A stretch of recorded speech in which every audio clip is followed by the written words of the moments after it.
Hey there. Today we are going to read Those Shoes. Those Shoes is by Mary Beth Boltz, illustrated by Noah Jones. This is my little friend Kevin. He was going to maybe try to join us today. Do you want to say hi, Kevin? He's a little camera shy. It's hard to get him to look at the camera. Kevin, what's up here? Hey, Kevin, up here. All right. All right, those shoes. I have dreams about those shoes. Black high tops, two white stripes. Grandma, I want them. There's no room for want around here, just need, Grandma says. And what you need are new boots for winter. Brandon T comes to school in those shoes.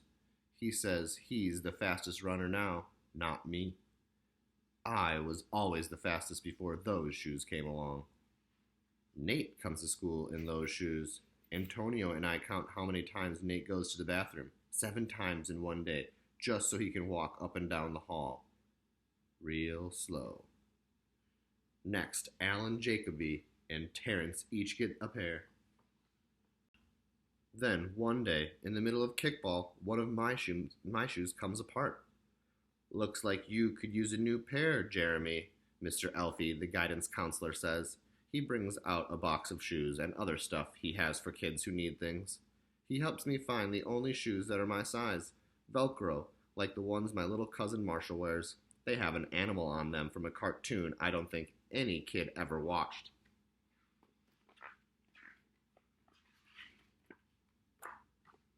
When I come back to the classroom, Alan Jacoby takes one look at Mr. Elfie's shoes and laughs. And so do Terrence, Brandon T, and everybody else. The only kid not laughing is Antonio Parker. At home, Grandma says, "How kind of Mr. Elfie." I nod and turn my back. I am not going to cry about any dumb shoes. But when I'm writing my spelling words later, every word looks like the word shoes, and my grip is so tight on my pencil, I think it might bust. On Saturday, Grandma says, "Let's check out those shoes you are wanting so much." I got a little bit of money set aside. Might be enough, you never know.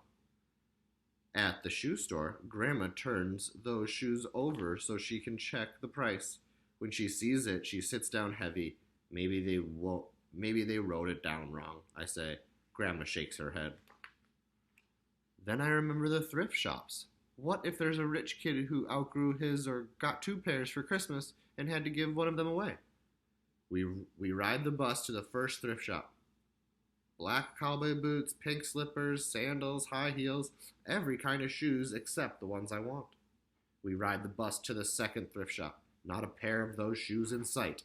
Around the corner is the third thrift shop. I see something in the window. Black shoes with 2 white stripes, high tops, perfect shape, $2.50, those shoes. My heart is pounding hard as my heart is pounding hard as I took off my shoes and hitch up my baggy socks. How exciting, Grandma says. What size are they? I shove my foot into the first shoe, curling my toes to get my heel in. I don't know, but I think they fit. Grandma kneels on the floor and feels for my toes at the end of my shoes. "Oh, Jeremy," she says, "I can't spend good money on shoes that don't fit." I pull the other shoe on and try to walk around. "They're okay," I say, holding my breath and praying that my toes will fall off right then and there. But my toes don't fall off. I buy them anyway with my own money, and I squeeze them on and limp to the bus stop. At home, a few days later, Grandma puts a new pair of snow boots in my closet and doesn't say a word about my 2 big feet shuffling around in my 2 small shoes. Sometimes shoes stretch, I say. Grandma gives me a hug. I check every day, but those shoes don't stretch. I have to wear my Mr. Elfie shoes to school instead. One day during math, I glance at Antonio's shoes. One of them is taped up, and his feet look smaller than mine. After school, I head to the park to think. Antonio's there, the only kid who didn't laugh at Mr. Elfie's shoes. We shoot baskets. A loose piece of tape on Antonio's shoe smacks the concrete every time he jumps. I think, I'm not going to do it. We leap off the swings. I'm not going to do it. We race from one end of the playground to the other. I'm not going to do it, I say. Do what? Antonio says, breathing hard.